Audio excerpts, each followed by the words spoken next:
লূত আলাইহিস সালাম ওনার সময়কালে এই ঘৃণ্য পাপ কাজটি শুরু হয়েছিল। I'm a lesbian myself. They're human just like us. They bleed just like us. They love just like us. The people of Lut alayhi salam, Lut denied the warning.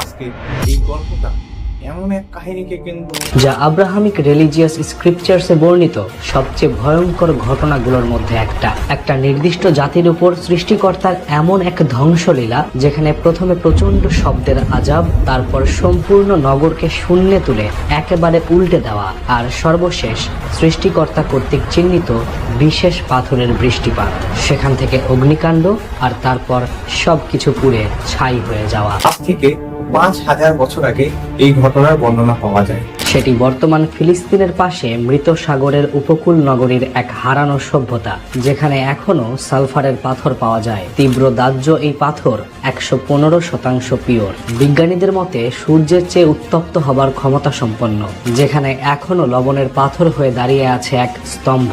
কুরআনের ভাষায় যেই স্তম্ভটি হযরত লূত আলাইহিস সালামের স্ত্রী ওয়ালিয়ার, বাইবেলের বুক অব জেনেসিস অনুসারে, জেউইশ scriptures অনুসারে যেই মূর্তি আদো এবং এদিথ নামে পরিচিত। কি হয়েছিল কওমে লূতের সাথে? কেন হয়েছিল এই ভয়ঙ্কর আযাব? কুরআন, বাইবেল, হিস্ট্রি, সায়েন্স, আর্কিওলজি বা প্রত্নতত্ত্ব সবকিছু থেকে আজ খুঁজে বের করব এর সত্যতা। সূরা হুদে আল্লাহ বলেছেন, সীমা লঙ্ঘনকারীদের উপর তিনি চিহ্নিত পাথর বর্ষণ করেছেন। সূরা আশ-শুআরা অনুসারে সেই পাথর বৃষ্টির নিদর্শন রয়েছে।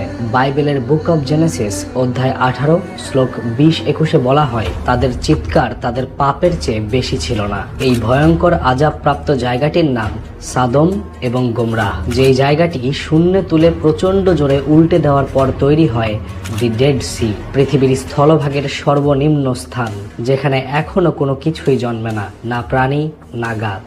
এই সাদম এবং গোমরাহবাসী অথবা কওমে লূত ভয়ঙ্কর কিছু পাপে লিপ্ত ছিল, যার মধ্যে সবচেয়ে ঘৃণিত মহাপাপটি ছিল সেটি হচ্ছে সমকামিতা।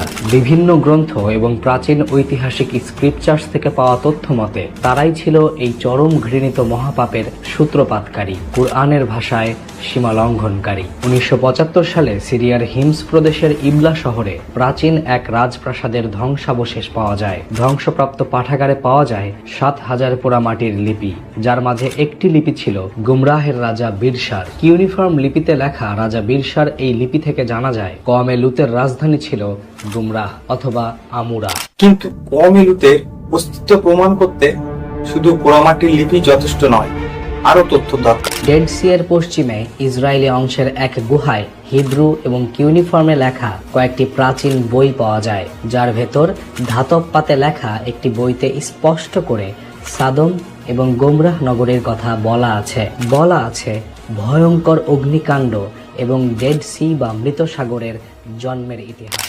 বলে রাখা ভালো, এইসব তথ্যগুলো এইসব মানুষ লিখে গেছে যারা দূর থেকে এই ঘটনা দেখতে পাঠ করেছিলেন।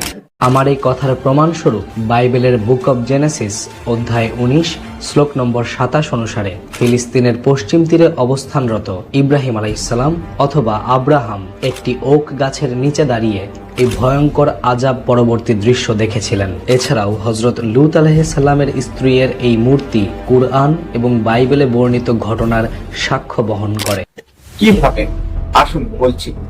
কুরআন এবং বাইবেল অনুসারে হযরত লূত আলাইহিস সালামের স্ত্রী সাদম জাতির অন্তর্ভুক্ত। সপরিবারে লূত আলাইহিস সালাম যখন সাদম এবং গোমরাহ ত্যাগ করছিলেন, তখন তার স্ত্রী মাটির একটি ঘড়ায় সঞ্চিত অর্থ নিয়ে যাচ্ছিল কাঁধে করে। শহরের সীমা পেরোনোর পর পেছনে তাকানো নিষেধ থাকা সত্ত্বেও সে ঘুরে তাকায় আর সাথে সাথে পরিণত হয় জমাট বাঁধা লবণের মূর্তিতে। মূর্তির উচ্চতা 20 ফুট, মাথার উপরে মাটির ঘড়া বাদ দিলে 18 ফুট। আর্কিওলজিস্টদের মতে আজ থেকে 4 অথবা 5000 বছর আগে মহিলাদের উচ্চতা এরকমই ছিল, কিন্তু শুধু এতটুকুই প্রমাণ হিসেবে পেশ করা যাচ্ছে না, আরো 2টি যুক্তি সংযুক্ত করা প্রয়োজন।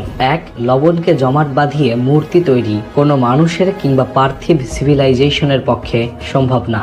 2, মূর্তিটি যেদিকে তাকিয়ে আছে ঠিক সেদিকেই ডেড সি অথবা আর্কিওলজিস্টদের পাওয়া তথ্য অনুসারে পাপের নগরী সাডম এবং গোমরাহ। কিন্তু এখনো প্রশ্ন থেকে যায়, সেই শহরে বিন্দু মাত্র অস্তিত্ব পাওয়া গেছে কিনা।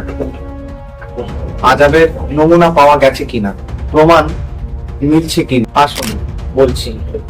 আজ থেকে 1 মাস আগে ন্যাশনাল জিওগ্রাফিক তাদের ইউটিউব চ্যানেলে একটি ভিডিও প্রকাশ করে, যেখানে আলবার্ট লিন নামক এক ভদ্রলোক buried secrets of the Bible নামে একটি অনফিল্ড কেস স্টাডি করেন এবং বিভিন্ন বিজ্ঞানীদের সাথে কথা বলেন। হারানো সাডম এবং গোমরাহের খোঁজে তিনি মাটির নিচ পর্যন্ত যান। উপর্যুপদি প্রমাণ সহ স্বীকার করে নিতে বাধ্য হন হারানো সভ্যতা স্যাডম এবং গোমরাহের অস্তিত্ব। সেখানে যেই পাথরগুলো পাওয়া গেছে সেগুলো দেখতে মাটি মনে হলেও আসলে সালফার, বারুদ তৈরির মূল উপাদান। কিন্তু আশ্চর্যজনক বিষয়, পৃথিবীর অন্য যে কোনো সালফারের থেকে এই সালফার আলাদা। অন্য সব সালফারের মধ্যে সর্বোচ্চ পিওর সালফার যেখানে 99% পিওর, সেখানে স্যাডম এবং গোমরাতে প্রাপ্ত সালফার 115% পিওর। আর্কিওলজিস্ট, কেমিস্ট এবং বিজ্ঞানীদের মতে সময়ের সাথে সাথে এই সালফারগুলো তেজস্ক্রিয়তা হারাচ্ছে এবং খুব দ্রুত গতিতেই হারাচ্ছে। চিন্তা করে দেখুন, 5000 বছর ধরে তেজস্ক্রিয়তা হারানো এই সালফার যদি এখনো 115% পিওর হয়ে থাকে, তাহলে 5000 বছর আগে কেমন ছিল? এই প্রশ্নের উত্তর হিসেবে বিজ্ঞানীরা বলেন, হয়তো সূর্যের তাপের 4 গুণ সমান উত্তাপ ছড়ানোর মতো পাওয়ারফুল ছিল এই অগ্নি পাথরগুলো। Hotter than the sun Hotter than the sun. by more than a factor of 4. সমকামিতার সূচনাকারী এই জাতির ভয়াবহ শাস্তির নমুনাও যদি আমাদেরকে সচেতন না করে, তাহলে আমাদের অবস্থা কেমন হতে পারে একবার কল্পনা করে নিন। শুধু ইসলামে না, খ্রিস্টান, ইয়াহুদি, এমনকি হিন্দু ধর্মেও এই চরম ঘৃণিত পাপাচারের বিরুদ্ধে আইন আছে। যেমন বৈদিক হিন্দু ধর্মের মনুস্মৃতি চ্যাপ্টার 8 ভার্স 369, 370 এবং 175। সৃষ্টিকর্তা আমাদের সবাইকে নেক বুঝ দান করুন।